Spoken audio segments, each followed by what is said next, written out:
ഞാൻ ബിഗിനർ ആയിട്ടുണ്ടാകുമ്പോൾ എൻ്റെ മേക്കപ്പ് ഇങ്ങനെയുണ്ട്. Beginner friendly makeup tutorial part 2. അപ്പോൾ ഫസ്റ്റ് സ്കിൻ പ്രെപ്പ്. ഞാൻ യൂസ് ആക്കുന്നത് ഒരു മോയ്സ്ചറൈസർ പിന്നെ സൺസ്ക്രീൻ. നിങ്ങൾ മോയ്സ്ചറൈസർ യൂസ് ആക്കിയിട്ടെങ്കിൽ ഒരു ഹൈഡ്രേറ്റിംഗ് സൺസ്ക്രീൻ യൂസ് ആക്കിയാൽ മതി. ഞാൻ പ്രൈമർ യൂസ് ആക്കലില്ല, കാരണം എനിക്ക് അത്ര പോർസ് ഇല്ല. നെക്സ്റ്റ് സ്റ്റെപ്പ് എന്ന് പറഞ്ഞാൽ സൺസ്ക്രീൻ. ഓക്കെ, അത് ഞാനിപ്പോൾ സ്കിപ്പ് ആക്കുന്ന തൽക്കാലത്തേക്ക് എൻ്റെ ഇല്ലാത്തതുകൊണ്ട്. അടുത്ത സ്റ്റെപ്പ് ലിപ് ബാം. നമ്മൾ കുറച്ച് പാങ്ങനെ ലിപ് ബാം ഇടണം, കാരണം ലിപ്സ്റ്റിക് ഇടുന്ന ടൈമിൽ ഞങ്ങൾ ലിപ് ബാം കുറച്ച് തുടച്ചിട്ട് എടുക്കും, ഇല്ലെങ്കിൽ ലിപ്സ്റ്റിക് നേരെ നിൽക്കണം. മേക്കപ്പ് ആക്കിയിട്ടാകുന്ന വരെ അതിങ്ങനെ മാരിനേറ്റ് ആവട്ടെ ഞങ്ങളെ ലിപ്സ്. ഇനി അടുത്തത് ഐബ്രോസ്. ഐബ്രോസ് ബിഗിനേഴ്സിന് എങ്ങനെ ചെയ്യാന്ന് പറഞ്ഞെങ്കിൽ ഒരു ബ്ലാക്ക് ഐ ഷാഡോ എടുത്തിട്ട് അല്ലെങ്കിൽ ഒരു ബ്രൗൺ ഐ ഷാഡോ എടുത്തിട്ട് ജസ്റ്റ് ഫില്ലാക്കി കൊടുത്താൽ മതി. പിന്നെ നിങ്ങൾ കട്ടി ഐബ്രോ ആണെങ്കിൽ നിങ്ങൾ ജസ്റ്റ് ഐബ്രോ ഷേപ്പ് ആക്കിയാൽ മതി, പുറന്നാക്കേണ്ട ആവശ്യമില്ല. ഐബ്രോ എങ്ങനെ ഫില്ലാക്കേണ്ടത് ഞാനൊരു വീഡിയോ ഇട്ടിട്ടുണ്ട്, എൻ്റെ പേജിലുണ്ട്. അപ്പോൾ ഇൻട്രസ്റ്റഡ് ആയിട്ടുള്ളവർ പോയി നോക്കാം. ഐബ്രോ ഷെയ്ഡ് ആക്കി കഴിഞ്ഞു നിങ്ങളിൽ സ്പൂൾ ഉണ്ടെങ്കിൽ ജസ്റ്റ് ഇങ്ങനെ ബ്രഷ് ആക്കി കൊടുക്കുക, ഇല്ലെങ്കിൽ പ്രശ്നമായി. ഇനി ബേസിലേക്ക് പോവുക. അപ്പോൾ കുറേ ഡാർക്ക് സർക്കിൾ, ഡാർക്ക് പിഗ്മെന്റേഷൻ എല്ലാം ഉള്ളവർ കളർ കറക്റ്റ് ചെയ്യാം. പിന്നെ കളർ കറക്റ്റ് ചെയ്യുമ്പോൾ കുറേ പ്രൊഡക്റ്റ് യൂസ് ആക്കണ്ട, കുറച്ച് ഇട്ടിട്ടാ അങ്ങനെ ഇട്ടാൽ മതി.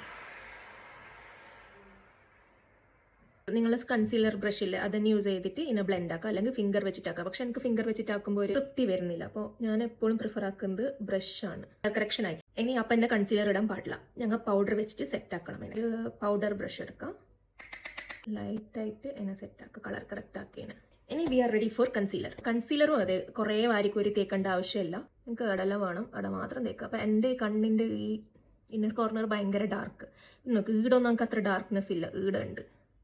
പിന്നെ എൻ്റെ ലിഡും ഡാർക്ക്, ലിഡിലേക്കിടും, ഇവിടെ കുറച്ചിടും. ഇതാണ് എൻ്റെ കൺസീലർ പ്ലേസ്മെൻറ്റ്. ഞാൻ നോക്ക്, ഇത് ഇങ്ങനെ ആക്കുന്നില്ല, just dab dab dab dab ആണ് ആക്കുന്നത്. അങ്ങനെ ആക്കിയാലാണ് കൺസീലർ ഫൗണ്ടേഷൻ എല്ലാം കറക്റ്റ് ആ സ്ഥലത്ത് തന്നെ പോയിട്ട് നിൽക്കുന്നത്. കൺസീലർ ഇട്ട് കഴിഞ്ഞിട്ട് പിന്നെ നമ്മൾ ലൂസ് പൗഡറിൽ സെറ്റാക്കാം, മേലെ നോക്കുക, സെറ്റാക്കുക.